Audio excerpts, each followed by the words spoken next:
Canarias 2.0.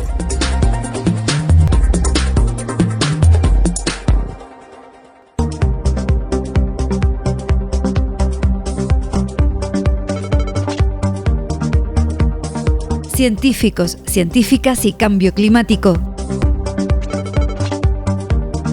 Precaución en el mundo digital. Nuevo prototipo canario para detectar el Alzheimer. Conocemos qué es un insectario. El puerto, motor de la economía insular.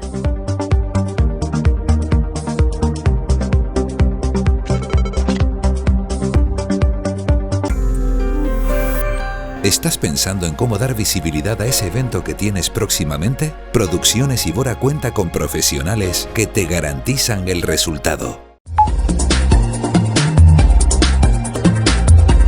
Agricultura ecológica, más sostenible y nutritiva.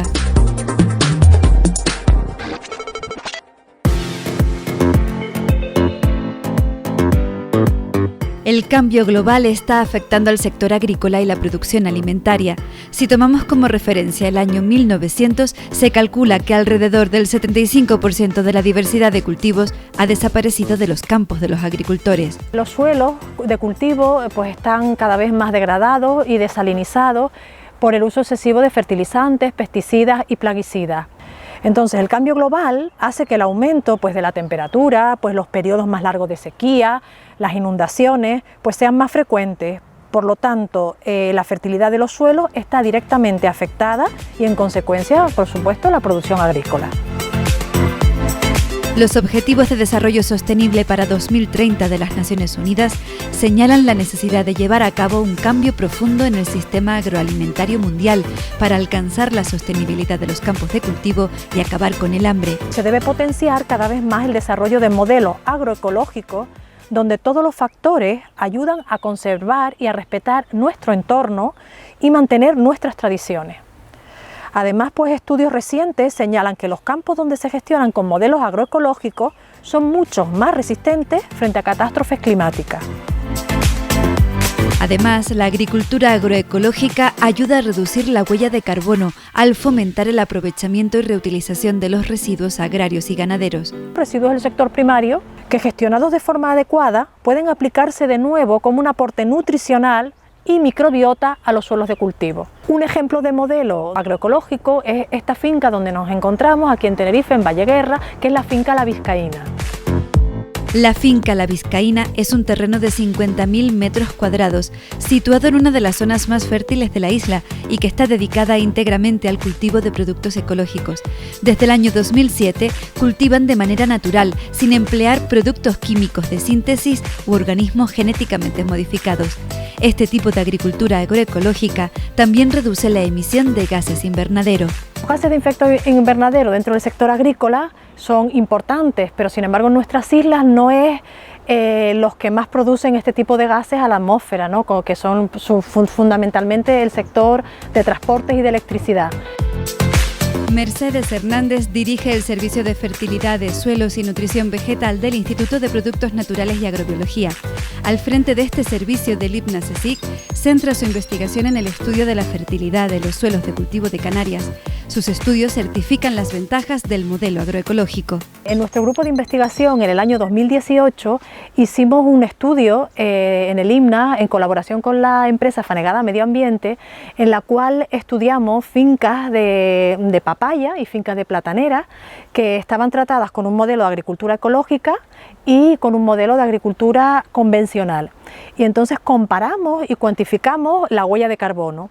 Y lo que obtuvimos es que las fincas tratadas de forma ecológica, esta fue una de ellas de las que se estudió, eran sumidero de carbono. Y sin embargo las fincas tratadas con modelos más convencionales o productos de síntesis, aportaban gases de efecto invernadero a la atmósfera. Este estudio también demostró que las fincas agroecológicas hacen un mejor aprovechamiento del agua. Cuanto más tiempo las fincas se traten con este tipo de modelos, pues el consumo de agua va siendo cada vez mejor, porque además luego también el suelo adquiere, pues tiene un acolchado, como ocurre por ejemplo en este caso y demás, que hace que se mantenga la temperatura y la humedad del mismo. Las fincas tratadas con modelos ecológicos en estos cultivos subtropicales, platanera y papaya, el consumo de agua podemos estar hablando de un 20 o de un 30% menor que las que tenían un modelo convencional. ¿Qué requisitos debe cumplir una finca agroecológica? Y hay muchos procedimientos que están establecidos y que son los más importantes, como pueden ser pues asociación de cultivos, como ocurre aquí, policultivos, pues acolchado del suelo, ¿no?, para mantener, como comentamos, la temperatura y la humedad, y sobre todo sistemas agrícola-ganaderos. Eso es muy importante para realizar un buen manejo del suelo en los cultivos ecológicos. Además, en el modelo agroecológico se utilizan, entre otros, biofertilizantes. Este es el caso de la finca La Vizcaína, que utiliza biofertilizantes tipo CEFEL. Los fertilizantes ecológicos son a base de una elaboración de biofertilizantes denominados CEFEL, que son té de compost elaborados con restos de las cosechas y de los animales dentro de la propia finca. Así, fincas de cultivo agrícola sin uso de insumos externos para fertilizar los suelos se convierten en sumideros de carbono, y así se puede evitar que esa huella de carbono aumente y se una a la que aportan otros sectores en nuestras islas. Los estudios también han demostrado que los cultivos procedentes de la agricultura ecológica son más nutritivos y tienen menos riesgo de producir enfermedades como obesidad, hipertensión o diabetes, y además generan menos alergias alimentarias e intolerancias o celiaquía. Vimos que los aguacates ecológicos tenían un mayor contenido en hierro, en fósforo y también en potasio. Además, también hay muchos investigadores de prestigio que ya hablan de los beneficios del consumo de productos ecológicos en la salud humana y en la seguridad alimentaria. Un mejor uso de la biodiversidad agrícola ayuda a que los sistemas agrícolas sean más resistentes y sostenibles, contribuye a la regeneración de los suelos de cultivo y a la conservación de nuestro medio natural.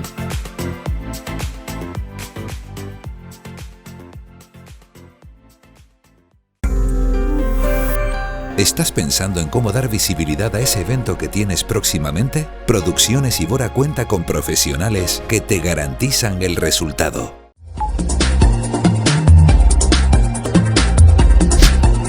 Seguridad en la red.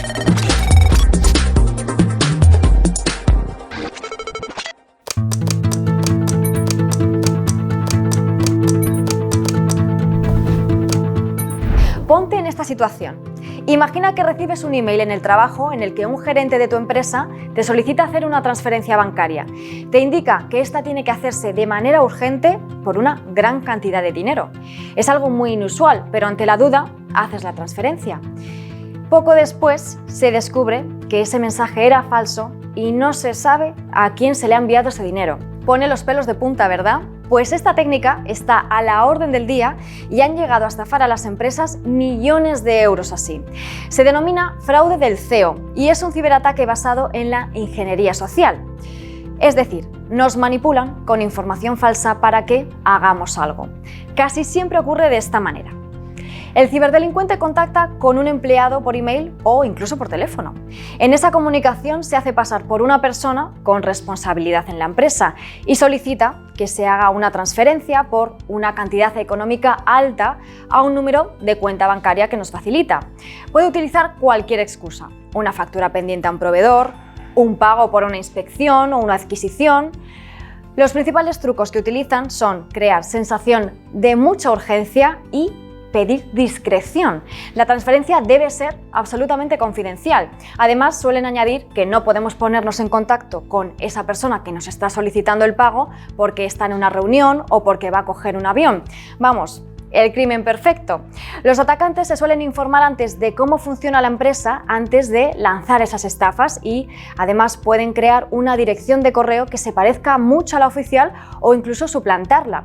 Los ciberdelincuentes se aprovechan del miedo de su víctima, que en ese momento piensa que un superior le está pidiendo realizar una tarea que es muy importante y que es confidencial. Ojo, porque esto no es solamente cosa de grandes empresas. Cualquier negocio puede ser objetivo de esta técnica. Así que, ante una solicitud urgente fuera de lugar que pida confidencialidad, más vale confirmarlo. Keep safe.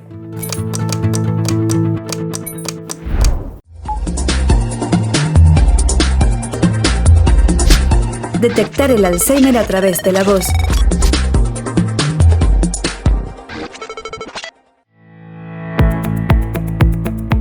La enfermedad de Alzheimer no es una enfermedad fácil de diagnosticar.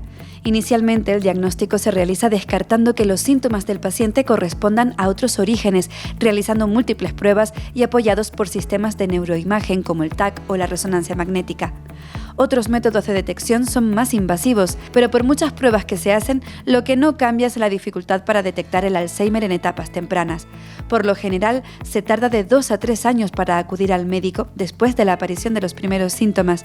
Un proyecto impulsado por investigadores de la Universidad de Las Palmas de Gran Canaria, el proyecto Prognosis, trabaja para facilitar la detección del Alzheimer en etapas tempranas. Proponen desarrollar una herramienta no invasiva, automática, basada en el procesado digital de habla espontánea. Nosotros trabajamos en el análisis y caracterización del habla. Cuando nosotros hablamos, no solo comunicamos información del contenido del mensaje, sino es que además sabemos quién habla y además cómo habla, ¿no? Entonces, en ese sentido, en esos complementos de información que hay, esos canales de información adicionales, podemos hablar de emociones y también de salud. Lo que intentamos es objetivar medidas que tradicionalmente se perciben de forma subjetiva. Intentar tener una medida, un valor numérico de esos aspectos que pueden ser de interés clínico para los pacientes. En la línea del Alzheimer, pues estamos ya finalizando una primera herramienta que puede ser un prototipo para empezar a evaluarlo. La Universidad de Las Palmas de Gran Canaria ya ha patentado OT13, el nuevo método con el que contribuir a la detección de enfermedades neurodegenerativas. Esta solución solo necesita de una cámara y un ordenador para, mediante el análisis de las imágenes faciales, realizar el diagnóstico. El sistema analiza varios aspectos del habla, detectando así los procesos degenerativos que produce la enfermedad. Al utilizar el habla del paciente como fuente de información, este sistema permite incluso el diagnóstico de forma remota, lo cual aporta una mayor versatilidad y comodidad.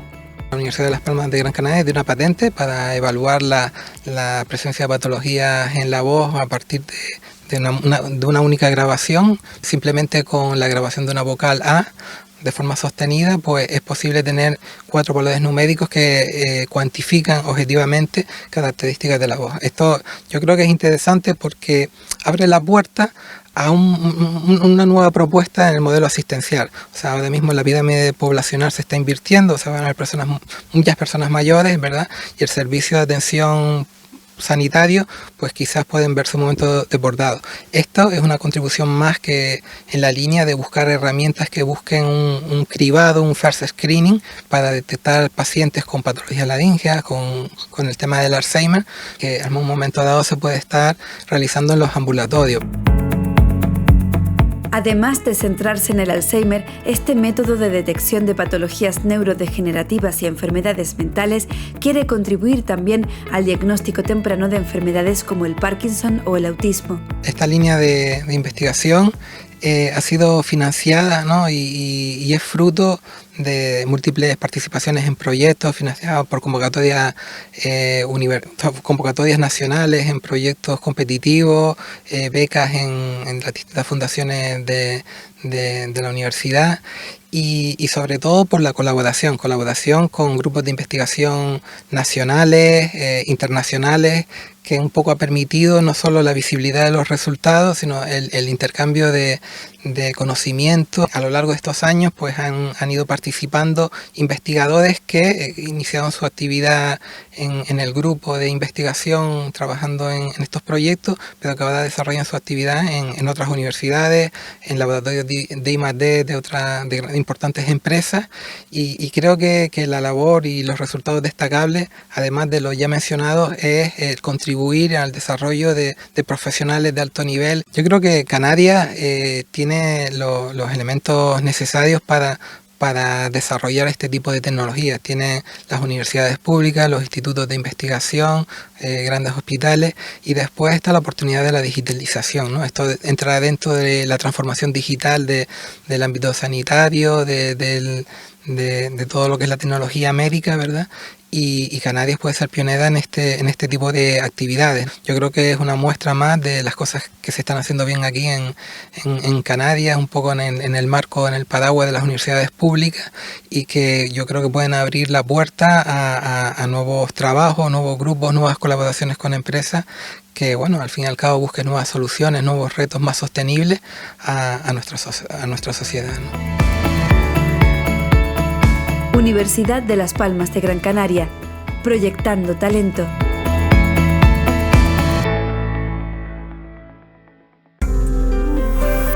¿Estás pensando en cómo dar visibilidad a ese evento que tienes próximamente? Producciones Ibora cuenta con profesionales que te garantizan el resultado. Cría de insectos para combatir plagas.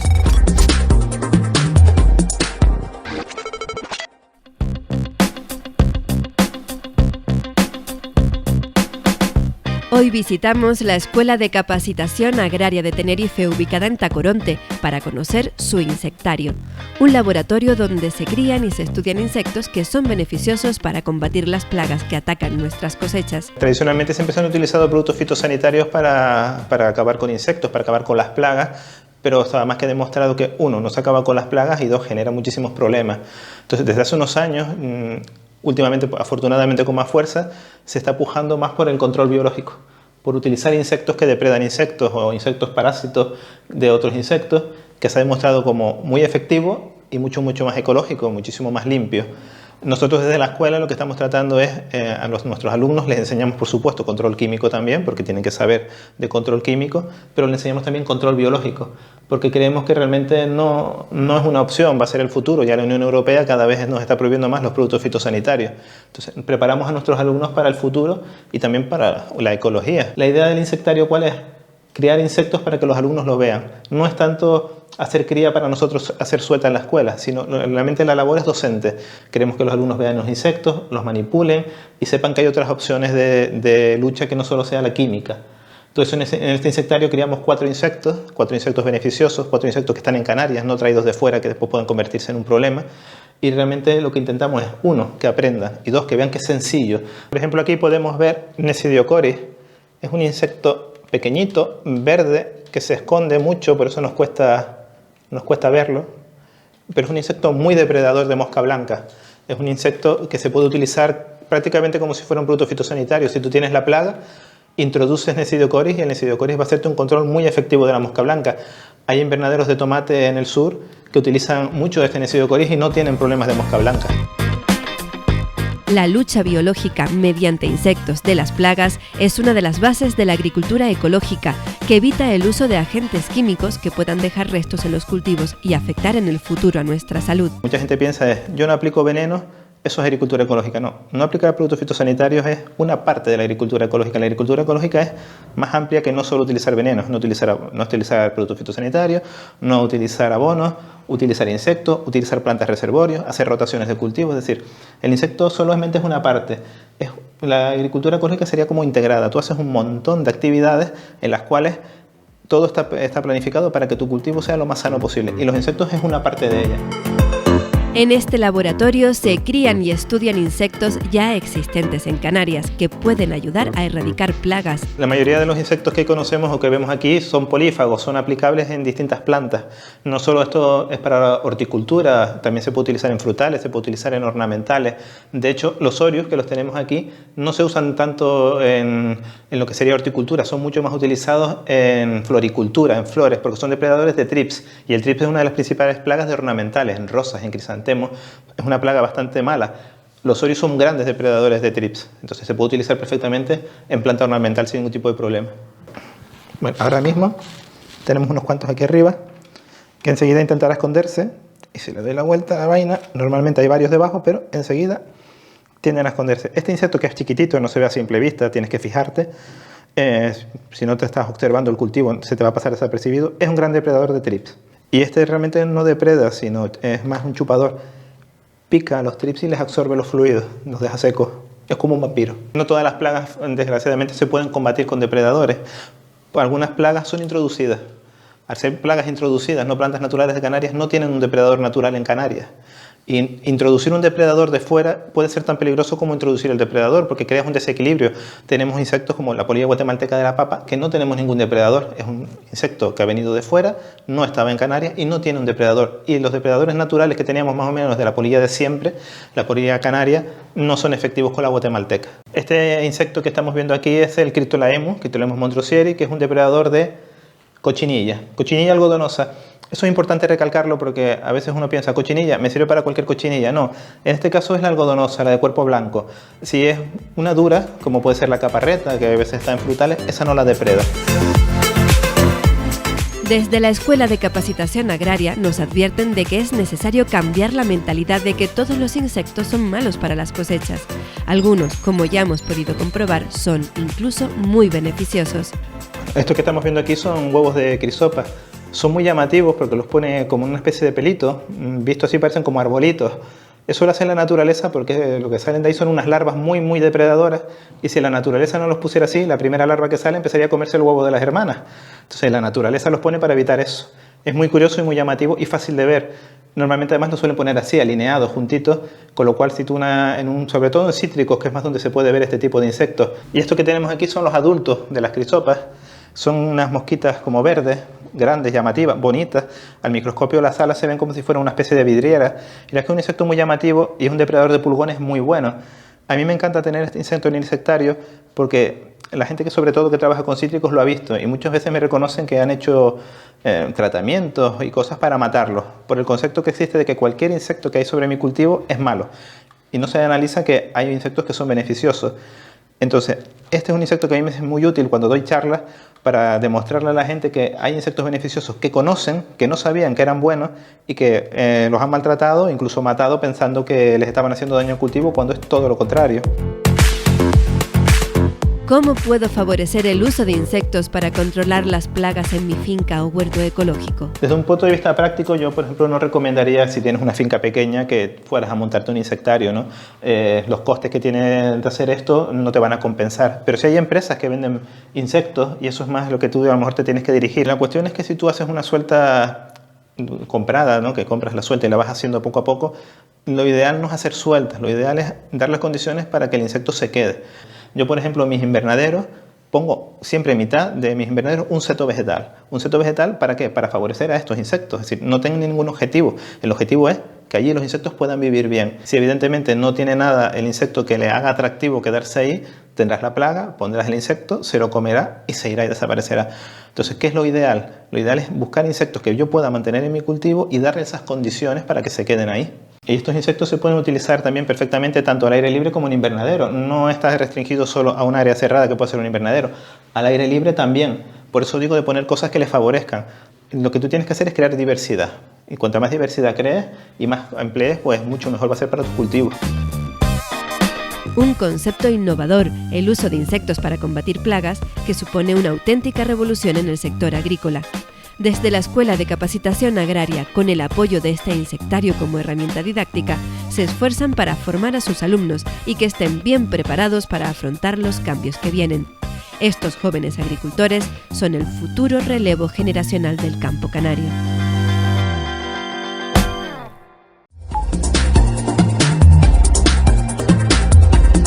Asociación Tinerfeña de Reparaciones Navales.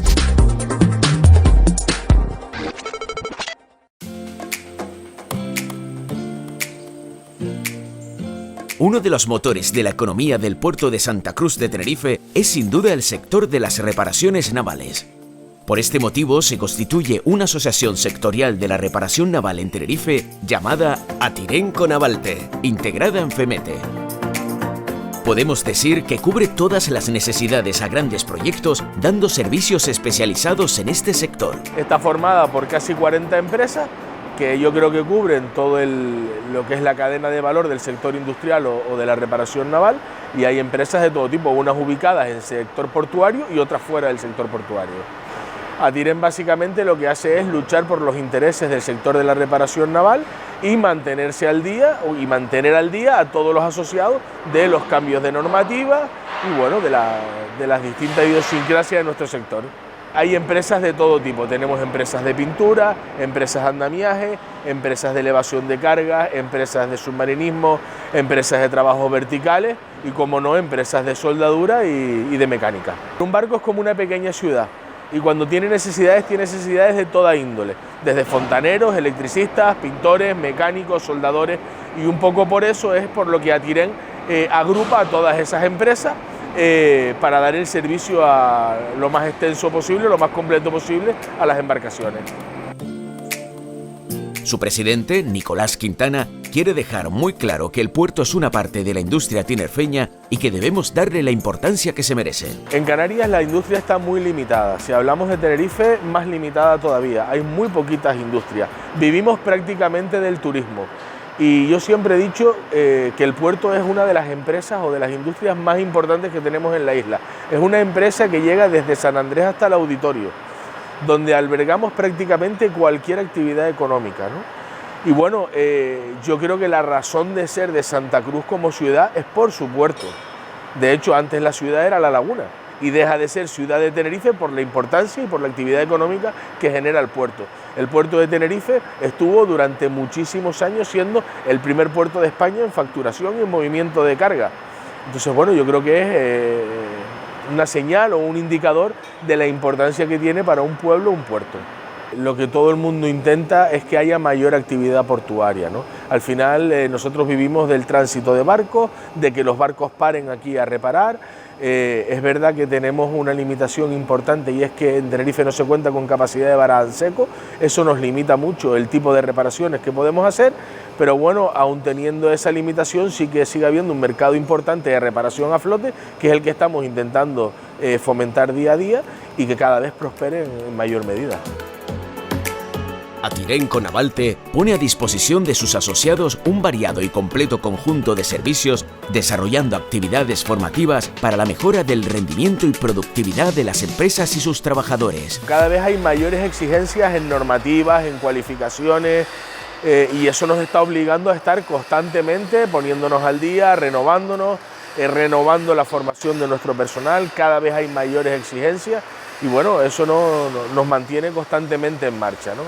Es verdad que después de que desaparece de aquí el dique de Nubasa, que era donde se podía hacer varada en seco, hay un parón muy importante en la reparación naval en Tenerife, se sufre una crisis en el sector importantísima y bueno, ya hace unos años que hemos empezado a salir de ese lastre o de ese peso que nos dejó el perder el dique de Nubasa, y hemos empezado pues a retomar de nuevo la actividad naval, la actividad de la reparación, intentando especializarnos sobre todo en los servicios a buque, en fondeo y a flote. El personal es personal altamente cualificado, con además una cantidad de horas de formación encima inimaginables en las cosas más raras, desde soldaduras muy especiales hasta las condiciones en las que se suelda. Y bueno, y con eso es todo. Todo tiene una normativa, todo tiene una exigencia, todo tiene un protocolo y con ello todo tiene una formación que nuestro personal ha de hacer y aprobar para poder realizar los trabajos que nos demandan los buques. Atiren ha realizado acuerdos comerciales con diferentes empresas proveedoras de servicios a fin de que las empresas afiliadas a la comunidad puedan beneficiarse de condiciones económicas especiales. Todos los barcos tienen un interlocutor en tierra. Esa figura es el consignatario. El consignatario es el que recibe las demandas de la embarcación y después las traslada, según cuál sea la demanda, a quien corresponda. Todo lo que es reparación y atención de averías o de suministros mecánicos, pues siempre se delega en las empresas del sector de la reparación naval. Es muy raro que un barco trate directamente con las empresas locales. Casi siempre buscan un respaldo o un apoyo en tierra, que al final es el consignatario. El consignatario es la figura de un representante legal del buque en tierra, que además es el que tiene la información o controla todas las empresas locales para poder abastecer o dar servicio a las necesidades de los barcos. Las empresas que componen Atiren con Navalte son un grupo de empresas bastante relevantes, siendo las más importantes del sector de la reparación naval en Tenerife.